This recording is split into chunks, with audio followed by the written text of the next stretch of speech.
और चलिए अब आपको बताते हैं कि देश में मंदिर मस्जिद विवाद को लेकर आज क्या हलचल है। लगातार कोर्ट में याचिकाएं दायर की जा रही हैं। 1991 के वर्शिप एक्ट को चुनौती देने वाली एक और याचिका सुप्रीम कोर्ट में कथावाचक देवकी नंदन ठाकुर ने दी है। इसके अलावा सुप्रीम कोर्ट से 100 साल से ज्यादा पुरानी सभी मस्जिदों के सर्वे की भी मांग की गई है। मंदिर मस्जिद विवाद के बीच आज जमीयत उलेमाए हिंद की सहारनपुर के देवबंद में बैठक भी चल रही है। लगभग 5000 मुस्लिम स्कॉलर्स इस बैठक में हिस्सा ले रहे हैं।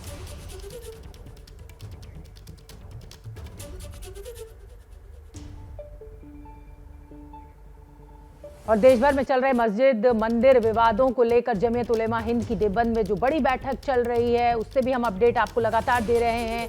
इस बैठक में करीब 5000 मुस्लिम बुद्धिजीवी शामिल हुए हैं। एबीपी न्यूज संवाददाता दीपक रावत ने जमीयत के राष्ट्रीय सचिव नियाज अहमद फारूकी से बात की। सुनते हैं क्या कुछ कह रहे हैं फारूकी साहब। जमीयत उलेमा हिंद के नेशनल सेक्रेटरी नियाज अहमद फारूकी साहब हमारे साथ बातचीत के लिए मौजूद हैं। फारूकी साहब, 2 दिन का अधिवेशन है, चर्चाएं बहुत सारी होनी हैं, लेकिन सबकी नज़र इस बात को लेकर है कि जो ज्ञानव्यापी मस्जिद को लेकर और तमाम मंदिर मस्जिद विवाद को लेकर चर्चाएं जो इस वक्त ज्वलंत मुद्दे हैं, क्या उनको लेकर खास तौर पर यह अधिवेशन रखा गया है और इसी पर चर्चा होगी? नहीं, हमने तो इस अधिवेशन को इस एंगल से रखा है कि इस एक मुद्दे ने सारे मुद्दे पीछे ढकेल दिए हैं।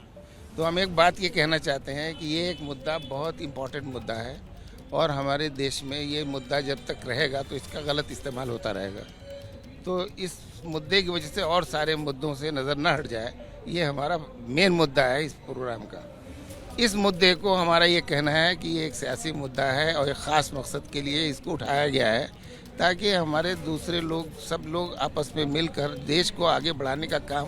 इस वक्त हमारे देश के आप देख लीजिए, फॉरेन पॉलिसी के अंदर देख लीजिए, बहुत बड़ा चेंज आया और हमारा देश जो है वो उस रास्ते में पहुंच रहा है जिस रास्ते में कभी हम जब हम नॉन अलायंस मूवमेंट को हेड कर रहे थे और उसको आगे बढ़ा रहे थे और पूरे मुल्क में हमारी एक लीडिंग पोजीशन थी, आज वो पोजीशन हमारी दोबारा होने जा रही है। ऐसे में ये मुद्दा खड़ा कर दिया। तो हम देखते हैं जब भी ये देश अपने उससे जंजीरों को तोड़कर आगे बढ़ने की कोशिश करता है तो कुछ लोग जिन्हें हम ऐसे अल्फाज से वो नहीं करते, अपनी सत्ता अपनी पॉलिटिक्स की खातिर जो है ऐसे मुद्दे खड़े कर देता आना चाहते हैं कि जिसकी वजह से समाज में विवाद पैदा हो। ये मुद्दे विवाद के हैं और इनका एक आधार भी है। ऐसा नहीं है कि ये बेबुनियाद मुद्दे हैं, माजी में ऐसा हुआ है और डिफरेंट शासकों ने बहुत शासक का जो हर शासक जो है, चाहे वो हिंदू मुसलमान हो ईसाई हो कोई भी हो, हर शासक ने गलतियां की हैं।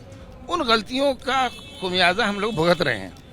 तो लेकिन हमें इस बात का एहसास होना चाहिए कि ये गलतियां उन शासकों से हुई हैं और उसको सुधारने के लिए हम समाजी सतह पर जब तक आपस में मेल मिलाप नहीं बढ़ाएंगे, भेदभाव को नहीं ख़त्म करेंगे, एक साथ बैठ करके कोई हल निकालने की कोशिश नहीं करेंगे तो हम दोबारा हम आपस में जंग शुरू कर देंगे। तो जंग से तो ये मुद्दा नहीं हल होने वाला है। मुद्दा जो है वो तो आपस में सोच समझ करके ही निकल सकता है। तो यहाँ पर यही लाइन ली जा रही है और यही देश के सामने हम एक हल रख रहे हैं। इनसे बड़ा तो हमारा दिल है, इन मंदिरों मस्जिदों से बढ़ करके, जहाँ पर कि असल में भगवान और अल्लाह जो है विराजमान है। तो अपने दिलों को हम बांट देंगे तो इन मंदिरों मस्जिदों का क्या करेंगे? तो इसलिए हमारी यहाँ से ये आवाज़ उठेगी कि सबसे बड़ा अपना जो असल मंदिर है उस मंदिर को जो है वो बचाइए, इससे जो है नफरत की आग से बचाइए। अगर हमारे दिल सही रहेंगे तो हम लोग धार्मिक लोग हैं, तो हमारा मैसेज भी धार्मिक ही होगा। हमारा पॉलिटिक्स कोई मकसद नहीं है। ऐसा विवाद ना हो कि जिसकी वजह से अगर हमारे आपस के रिश्ते टूट जाएं तो फिर ये मंदिर और मस्जिद चाहे टूटे या बने, इससे कोई फर्क नहीं पड़ने वाला।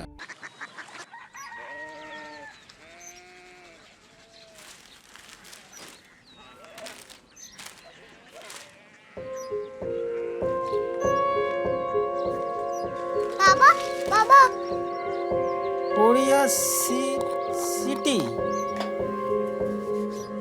জানি না।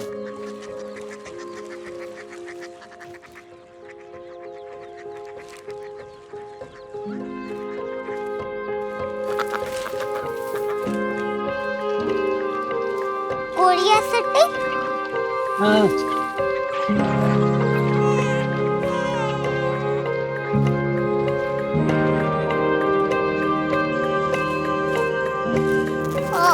कोरिया सिटी कहाँ पे है? शहर अंग्रेजी लगे हैं।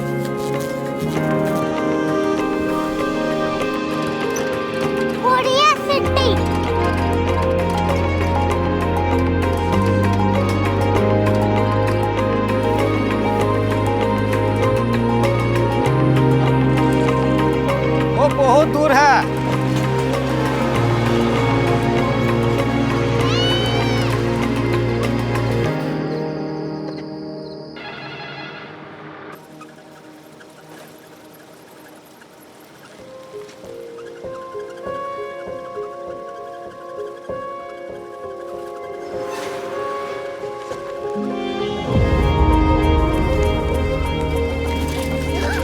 Korea city.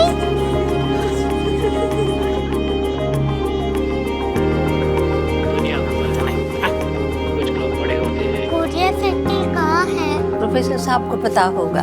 हो, ये छोटा वाला ग्लोब लगता है और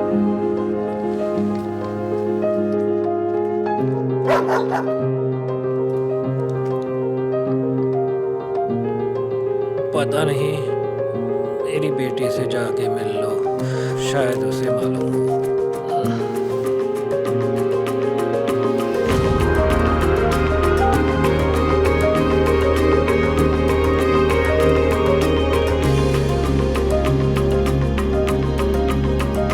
हाय,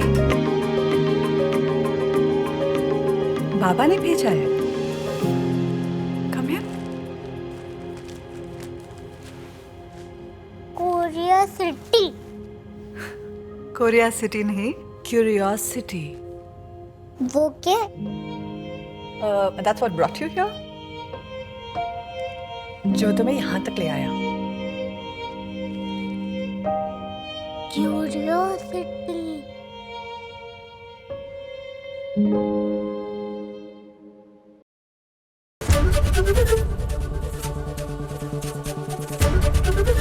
एबीपी न्यूज आपको रखे आगे।